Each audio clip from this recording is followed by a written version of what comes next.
4 साल पहले की वह शाम आज भी मेरी आंखों में ताज़ा है, जब अली अकबर निराश होकर मेरे पास आए थे।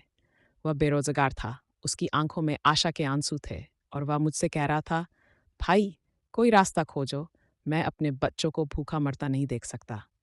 मेरा दिल पिघल गया। मैंने तुरंत फेसबुक पर एक पोस्ट डाला, एक मेहनती लेकिन बेरोज़गार युवा को रोज़गार खोजने में मदद की ज़रूरत है।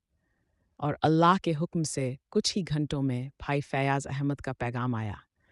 मैं ज़कात के पैसे से उसका बिज़नेस शुरू कर सकता हूँ। क्या ये संभव है?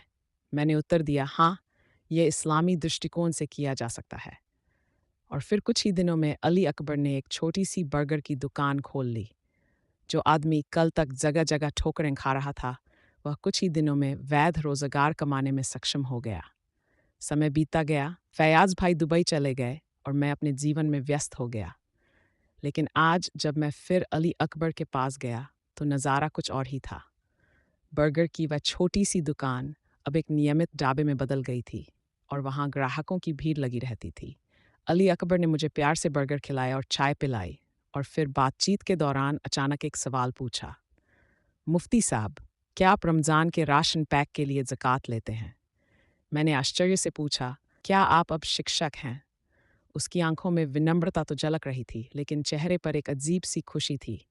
उन्होंने मुस्कुराते हुए कहा, हाँ, मैं पिछले साल से खुद ज़कात दे रहा हूँ। ये सुनते ही 4 साल पहले की वो शाम याद आ गई। वही बेबसी, वही उम्मीद और फिर ज़कात की दुआ से ज़िंदगी का बदलाव। ये ज़कात की बरकत और ज़कात के पैसे के बेहतर प्रबंधन का सबूत है।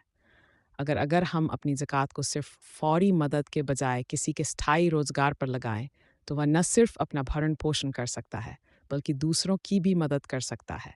फैयाज़ भाई ने एक योगी व्यक्ति को ज़कात दी और आज वह योगी व्यक्ति स्वयं दूसरों की मदद करने में सक्षम था।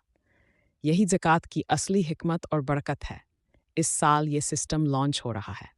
आप अपनी ज़कात का एक तय हिस्सा किसी के रोज़गार पर भी लगा सकते हैं। कई ज़िंदगियाँ बदल